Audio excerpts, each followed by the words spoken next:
Alrighty, so I wanted to go more in depth with these models. Last time I uploaded the Toyota FJ and the Ford Mustang Gt4, which I will be doing in this video as well. And I just want to talk about these kits more in depth and give my thoughts on them. Now you might notice that this thing says Beach Patrol on it. And here's where you guys have full reign to laugh at me and make fun of me, because I used these incorrectly spelled Decals by Revell. I have these, and I might be getting another set of these soon. You can see that Lifeguard is spelled differently. It's spelled incorrectly, I should say. It says Lifeguard. Now, here's where you guys can laugh at me, because I couldn't live with the fact that it said that, and I wanted to put this on the truck, and I did. So I cut it all out. I cut the A and the U out, and I'm just like, okay, I'm going to fix that. Problem was, I was looking at the decal sheet while I was putting the decal back on, so I lined everything up perfectly, and it was incorrectly spelled. And then I tried fixing it, then the whole decal ripped, and then I just went, you know what, screw it, I'm just peeling it off the truck. And luckily it didn't damage the plastic or anything, it's just... yeah, I'm an idiot. Anyways, let's talk about the kit itself. This is a Fujimi... Whoa, hold on a minute, my backdrop. Oh man, that book there got a little bit excited, I'm sorry. But first of all, this is a Fujimi Toyota FJ Cruiser, one of my favorite trucks of all time. They released a snap-together model kit of it, and I did say snap-together model kit. This is a snap-together model. No glue. Well, I actually did use some glue, but I'll get on that. And no paint. You just build, and it is incredible. Whoa, that thing is going again. I'm sorry. Okay, let's hope it stays this time. I put those up in the back so it's not just a wooden wall there. This kit was incredible, and I am legitimately considering another one in a different color, because they have them in 3 different color variants. I've only found black and yellow, and there is a blue one, but I can't find it anywhere, and I'd love to do the blue one, but I can't find it. What I also like to do is I like to get... Jada has actually re-released their FJ Cruiser diecast. I'd love to get that and just compare them side by side, because I did own one. I did own a yellow diecast FJ Cruiser, and I traded it for, I believe, a 76 Gremlin. Yeah, that might have been a bad trade on my part. But yeah, that's just one of the comparisons that I'd like to do. This is the Japanese version of the FJ, which is very interesting. I believe that the front and back bumper are slightly different than the American version. It looks a little bit off to me. I have to double check, but it doesn't look like the American one. I'll have to, check with the real one. But it looks a little bit different. I could be wrong. But one big thing is that fender-mounted mirror is actually really cool. I didn't even know that was an option, but it is, and you could see that is exclusive to the Japanese version, but it does exist. I should mention that I forgot to put the little FJ emblem right here. I still have the sticker sheet for it, and I will put it there. I forgot to do that. But overall, this is one of the nicest model kits I think I've ever done in my entire life. Like, no kidding, like, hands down, this might be my new favorite model kit of all time. Everything goes together so smoothly. I mean, like, in less than a day, I had this thing assembled because everything just snowballed, and there wasn't really that much work to do because everything was molded in color. Even if you want to repaint it, you don't even have to paint the roof. I mean, it's such shiny plastic right out of the box. I didn't paint any of this. Only thing that I painted was the seats. I painted them, well, the front seats, the front of the seats anyway, and the back seats. I painted the front of them to be a matte color, because they have this weird kind of material in real life, and the back is like a plasticky color, or plasticky material, because there's no carpeting in this thing. This thing is supposed to get wet and muddy. Toyota knows what it's meant to do, so it's going to get dirty in there and everything, so there's no carpet or anything. So it has a plasticky kind of look to it, and I just kept that. I didn't paint the interior. The only thing I painted was the front of the seats because they have a matte finish. I forget what kind of material it is, but it's designed to get wet. Also, this is the Japanese version because it's only right-hand drive. There is no left-hand drive option in this kit, which is pretty cool. And everything on the interior, you could see, it's very, very hard to see because it has glass, but you could see the yellow on the door and on the center console, on the radio. All of that is stickers, but they're all done so well. This is hands down one of the best models I've ever done. Like, everything is done incredibly. This whole rear piece, you think, like, they it's hard to explain, but they make this so complex where it's a bunch of pieces, and then once you all snap it together, it just, like, you have the reverse light and the tail light, and that's all separate pieces that just all go in. It's so cool. Now, this kit isn't perfect. I did screw up some things like that. You're supposed to put those stickers in first, then put a piece of glass over it. Guess what I didn't do? Let's look at the chassis. Now, remember, this is a snap-together model. For everyone who hates snap-together models, maybe reconsider for this thing. Look at that. Now, I admit the little Fujimi on there is a little bit cartoony, but what other snap-together model do you know that does this? Yeah, you can pose the tires. Yeah, and this thing is a snap-together model. I know some people hate the FJ Cruiser. There's this whole thing where people kind of like demonize this thing because they love the original FJ. People are just like, oh, the original FJ is so good because, you know, it's so rugged. I mean, you could even see like the weld marks for where they welded it from the factory. And I'm like, well, yeah, of course you did, because when you could see all that stuff, because when Toyota came out with the original FJ, they didn't have that much money, and they were a relatively small company, so their cars weren't exactly super high quality back then. So, I mean, and times have changed, obviously, so you're not going to see stuff like that on a modern vehicle. Another thing I want to talk about with the FJ is its styling. Everyone said when this thing came out, I remember, that it was the ugliest thing that they've ever seen, which everyone says that about every new car until they get more used to it. To me, I always love them, especially in bright yellow. They stand out in the world where every new car is trying to be, you know, like sleek and cool and aggressive. You have this adorable looking thing, these cute little two headlights up front in this big blocky style. It was awesome. And also kind of interesting how the doors open on the side. Well, not on the model kit, but in real life, they open up like this, and these open like that, kind of like a pickup truck. And because of that, that kind of created a weird, interesting problem for Toyota where there was no support here. You know, there's no roof support. So instead, they made this big pillar here to support the roof and everything. It's fine. Like, it's not going to...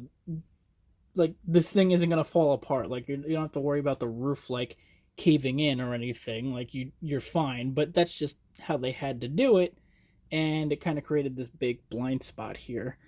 I know that's kind of a flaw with this car, but whatever. It is what it is. One thing about the FJ that everyone talks about is the fact that it has 3 windshield wipers up front. I don't see this as a big deal, but everyone points that out, which is pretty funny. It just, big windshield, makes sense. The FJ, I think, is a victim of terrible timing.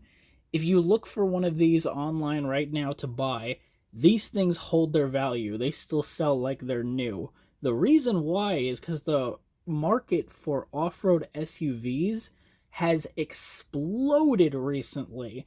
If Toyota brought this thing back because they canceled it in 2014, this thing would sell like crazy. Anyways, let's get back to talking about the model kit. And stop talking about the real one. This whole part here, this whole outside here is completely separate. And the way that they do that, they give you window pieces, you snap them into that, and then you push it into the body. Pretty cool, actually. Here's something that I added that's not part of the kit. This surfboard that I've had for, I'm going to say 7 years now. I've had that for so long. And finally found a model to put it on. Some of the problems I had with the kit, because it wasn't all flawless. Every single model kit has its flaws. The wheels, getting them on the tires is fine, but getting them onto here, mounting them to the suspension was a bit of an issue. I had to actually use an X-Acto knife and kind of cut a little bit of plastic out to get the little rubber pieces, like how Tamiya and how a lot of Japanese model makers uses little rubber pieces to get into the rims, and then you kind of snap them in. You need to do that on this kit, but they wouldn't fit in. It was too narrow, so I actually had to widen it up a little bit. And then they went in perfectly snug, so no big deal. Another problem that I had, and I had to use glue, the little marker lights here, had to glue those in. And one big problem I had was the front windshield. The kit tells you to put it in from below and then put it through the front. And I did that, but there's no locating tabs telling you, hey, put it here. In fact, it doesn't snap into anything. So I just wound up gluing it in place as best as I could, looking at reference photos to see how far the windshield comes in real life. And I think I got it as best as I could. I don't know why the windshield is designed like that, but yeah. This part is silver, and I believe on the American version that this is black. Another indication that this is the Japanese version. But as you can see, I made it into a Beach Patrol. I've been wanting to use those Beach Patrol decals for a while now. And you know what? If people don't like it, because some people said not to use them and to just keep it yellow, I'll do another yellow one. I don't care. I love this model kit that much that I would be willing to do another one without anything. That's how much I loved this kit. It's so cool. Oh, I forgot to mention, I did paint one more thing. I did do the brakes. Because on the real FJ, you can see that it does have silver brakes. Really big brakes, too. I looked up, how big they are in real life. This thing's got some massive brakes, and it should, because it's a pretty heavy truck. So that's kind of... Oh, something just fell. But overall, awesome model kit. 100% recommended. Go to Model Roundup and buy it wherever you can get this kit. They even have it on Amazon, for God's sake. Pick this thing up. It deserves so much credit. It's an incredible model. I'm trying to think what else I did. On the real FJ, you can kind of see that the gaps where the doors are a lot more prominent. So I used a Molotov pen, a really small one, and I just went into the door gaps there to kind of make them look... Instead of using the Tamiya Pana Gap filler, I tried to do something a little bit different, and I think it worked out for the most part. But yeah, that is my FJ. Love it or hate it, I love it, because I love the FJs, I always will. And, yeah, let's get on to the Mustang.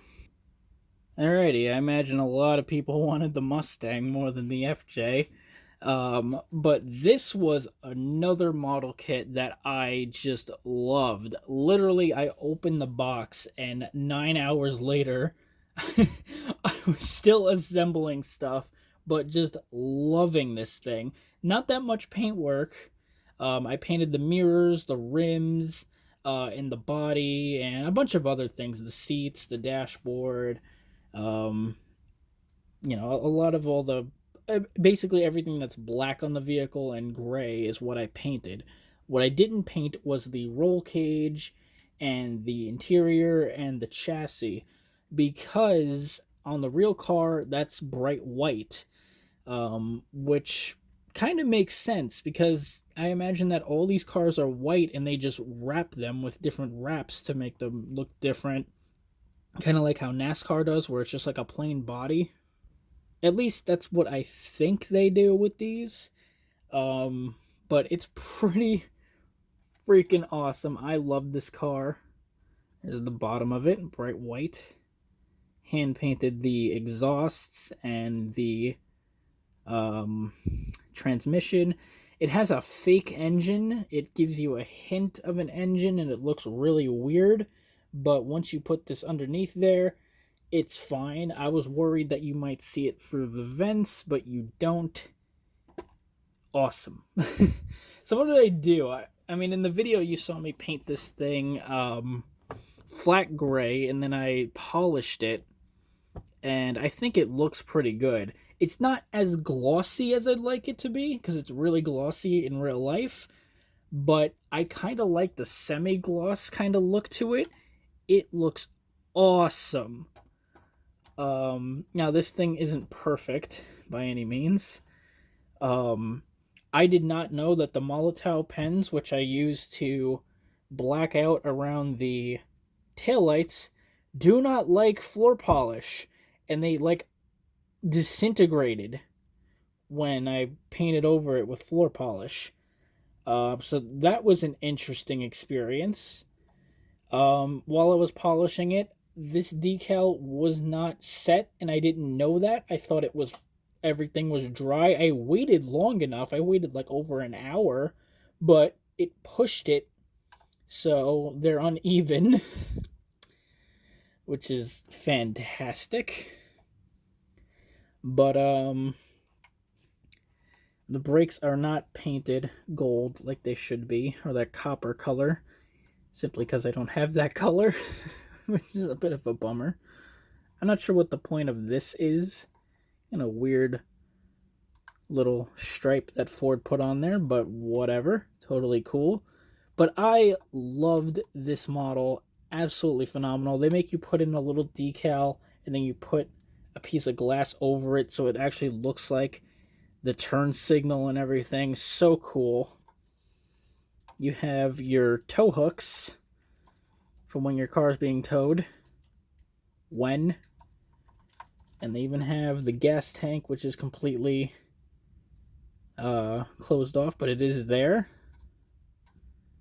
Looks like a cool racing gas tank too, but you can't really see it. Yeah, it's got like skid plates and everything. It looks really, really cool. I actually really dig this thing. And I wanted to do it completely like the box for the first time, because this is a definite buy again model kit, because this thing was so much fun putting this thing together. My only weird kind of criticism with this model is I don't know why they made the front end come off when you assemble this car, when you're putting it together, like when you're snapping the chassis in, the front end's on already. I imagine you'd have to put the whole thing in and then put the front end in, but in the instructions, the front end is in before you put the chassis in.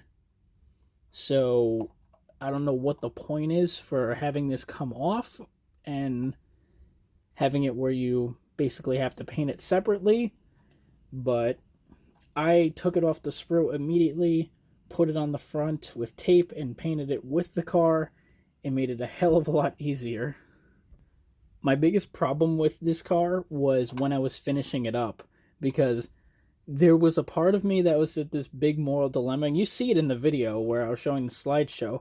When this thing was matte gray with the black vents and everything, with the okay, that wants to fall down, I was just like, I think I'm done. I didn't want to put anything else on it.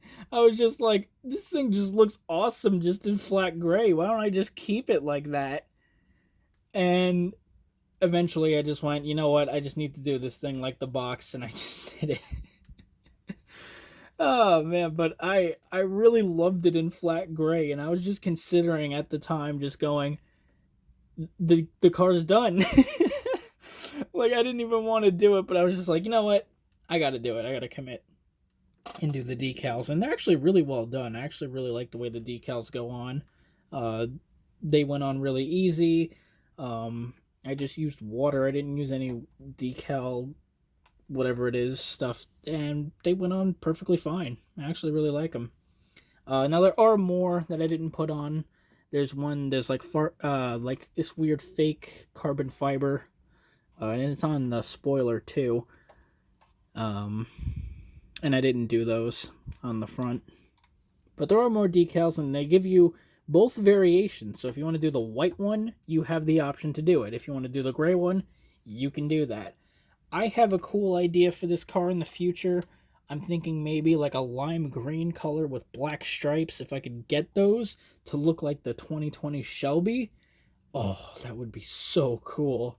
With the roll cage, it looked like a completely gutted Shelby, just made into like a race car, like a street racing car. Dude, that'd be sweet. I want to do that now. I would paint these two vents body color, but leave this one black. That would be awesome.